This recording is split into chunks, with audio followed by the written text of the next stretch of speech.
Hey leader, David Burkus here, organizational psychologist and author of 4 best-selling books on helping teams do their best work ever. And in this episode, we're going to talk about how you can make remote workers on your team feel included.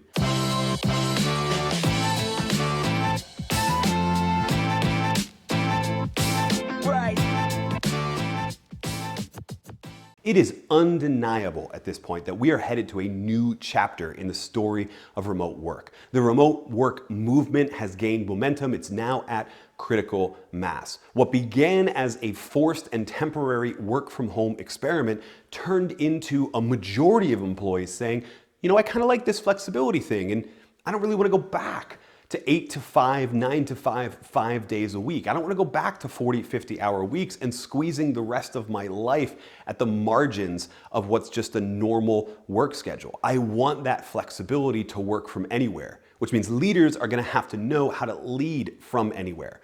And one of the key things I see smart leaders pay attention to in this world of hybrid work from everywhere is making sure that their remote people, really all of their people, feel included. When you have some members of a team that are working full-time from an office location and other members of your team that are remote, or when you have everybody with the freedom to be remote, but they aren't always in an office environment all of the time, making sure that the people who are mostly remote feel as valuable and as vital a member of the team as the people who are spending more time at that now pretty useless office. Just kidding, it was always pretty useless. Those workers, those remote workers feeling as included as co-located workers is one of the biggest leadership struggles.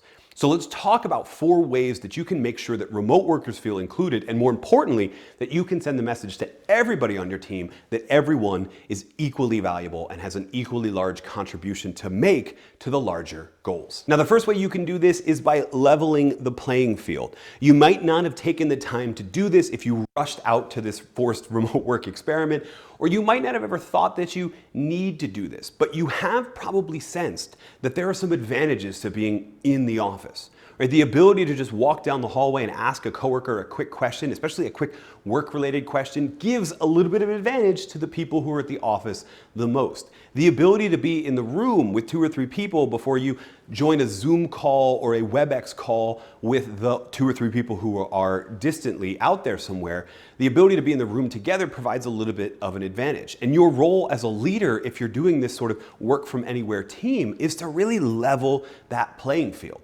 At a company like Basecamp, an almost fully distributed company that does keep a small home office for people to optionally use, one of the rules that they use for leveling the playing field is that everyone's on the video call or no one's on the video call. And what I mean by that is there isn't one link in a conference room where everybody who's there together can be on the call together and they're all staring at the same screen with 4 or 5 people who are alone at their computer.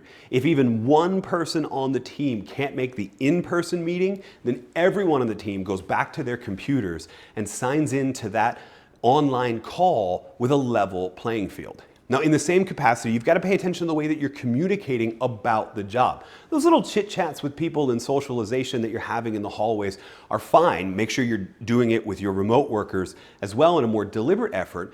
But if you're going to walk down the hall and ask a quick work-related question, and someone else on your team who is mostly remote might also need to know the answer to that, then you probably need to make sure that that gets communicated in email or in your project management software in a tool that everyone has access to. That's what we mean by leveling the playing field. Send a deliberate message by the way that you work to make sure that people know that we're all working with the same raw materials, we're all working at that same level playing field, and so we all have the ability to perform no matter where we're trying to perform from. The next method you can use to make remote workers feel included is to share the pain. And this kind of touches on what we were talking about earlier with meetings and the Basecamp rule that if one person can't be in the in-person, then it's now a virtual call. This has to do with when we're scheduling the call or when we're scheduling other events or when we're communicating or establishing sort of business hours versus untouchable hours.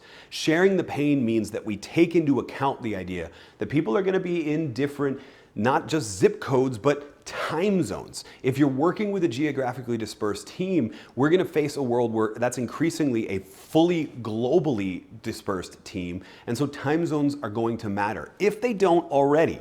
And as the leader of the team, if you're calling meetings at times that are always convenient to you, you're sending a message to the people who that time isn't all that convenient for, that your schedule matters more than them, that you're okay with the idea that they have to work late or that they have to get up early to attend that weekly all hands meeting that you're calling at 11 a.m. your time.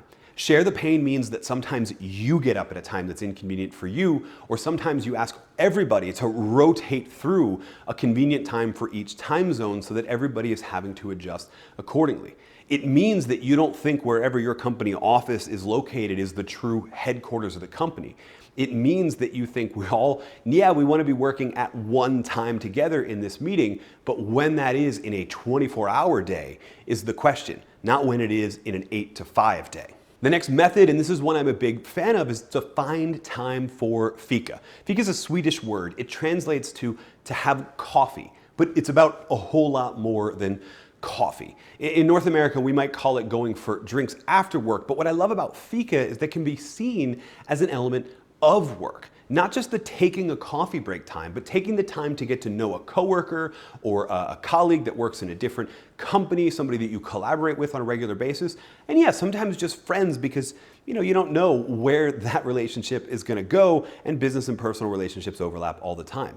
In a remote work world and with teams that are fully geographically dispersed, or even teams that are half and half, finding time for Fika means asking your people to take specific times in the week where they pair off with somebody else on the team and have a non-work conversation. Could be as little as 30 minutes, just a little coffee break in what is both people's afternoon, or what's one person's mid-morning and another person's afternoon, and just finding some time to socialize and make sure those people feel included. Fika is a way to bring back those casual chit-chats that we were talking about that happen as you walk through the co-located office, but make sure that everyone is participating in them, and so everyone feels like they know everybody on the team. The other great thing about finding time for Fika is that it enhances the power of when you can, on that rare occasion, get everybody together. Because now you're not spending that time getting to know each other, you already know each other. You're spending that time reuniting each other, which is a much more powerful emotional experience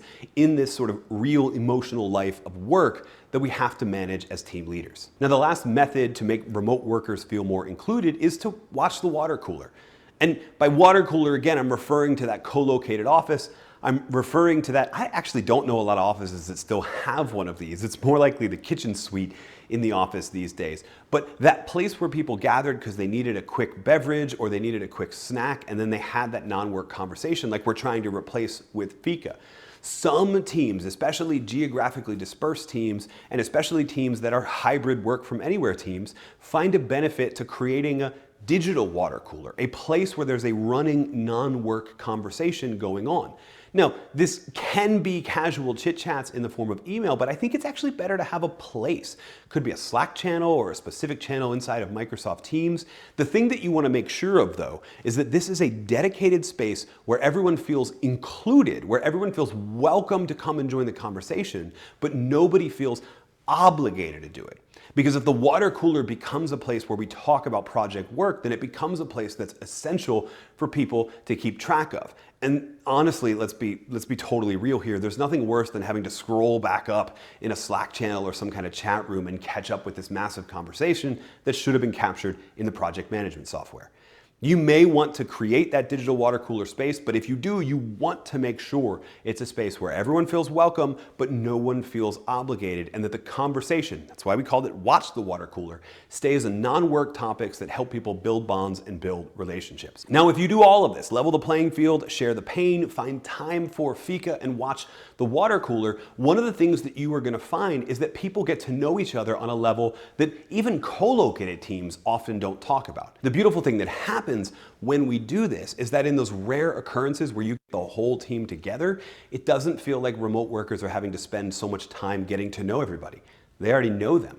It feels like a reunion. It feels like a family event where we're getting relationships back together. It feels like a homecoming. If we take these steps to make remote workers feel included, we'll make sure everybody feels included in doing the work that they do. And then something amazing happens. Then the work that they do gets even better. Hey, thanks so much for watching this video. If you liked it, make sure you're subscribed to the channel. And if you really liked it and you want to go deeper, then check out the resources we have for you and your team at davidburkus.com/resources. Guaranteed there's something in there that'll help you do your best work ever.